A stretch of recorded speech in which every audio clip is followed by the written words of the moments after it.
IBB TV کی طرف سے ڈاکٹر عرفان بیگ کا سلام قبول کیجیے۔ آج کے معاشرے کی اصلاح کے حوالے سے پہلا ایک مضمون حاضر خدمت ہے، عنوان ہے موت کے مراسلے۔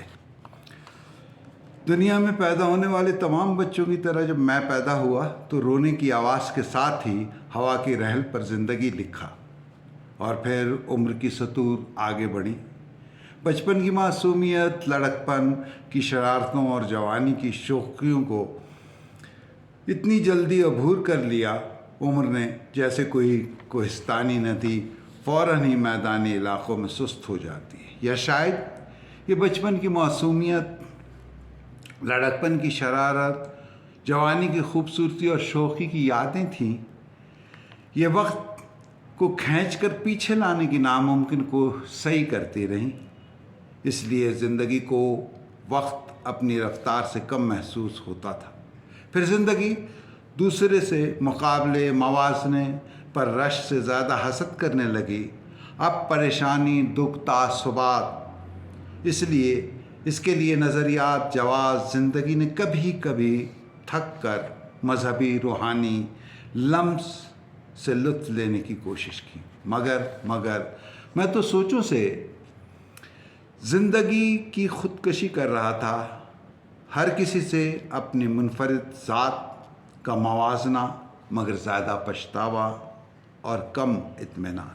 ایک روز آئینہ نے بتایا کہ سر میں ایک بال سفید ہو گیا ہے، ایک مراسلہ ہے۔ انگلیوں سے سفید بال کو دیکھا تو اس کی اوٹ میں مزید 2 سفید بال چھپے ہوئے تھے۔ ابھی تو 35 برس عمر ہوئی تھی۔ اس کے بعد میں اور آئینہ مزید 25 برس ایک دوسرے کو دھوکہ دیتے اور دھوکہ لیتے رہے۔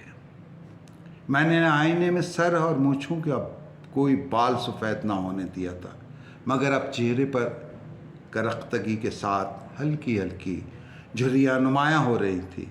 میرے اندر سے آواز آئی، موت سے پہلے موت کے مراسلے آتے ہیں۔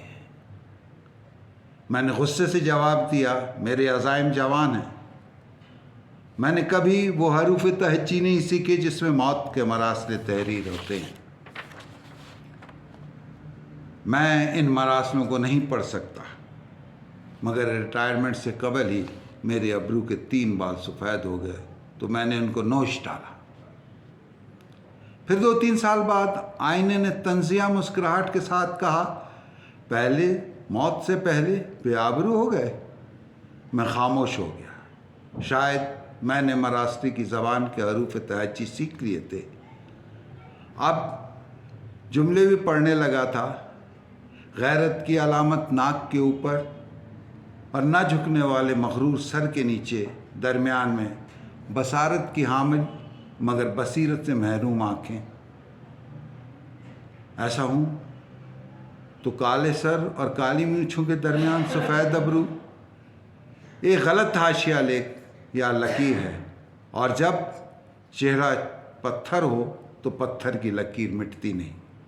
اس سے پہلے کہ آئینہ ٹوٹتا، میں نے آئینے سے معافی مانگ لی اور آئینہ بولا، نادان، جب پیدائش پر تیرے رونے کی آواز نے ہوا کی رحل پر زندگی لکھی تھی تو دوسرے ہی سرے پر موت خاموشی سے بیٹھ گئی تھی۔ زندگی، عمر، آج اپنی کمی کو فرض کریں، عمر کی زندگی کو فرض کریں۔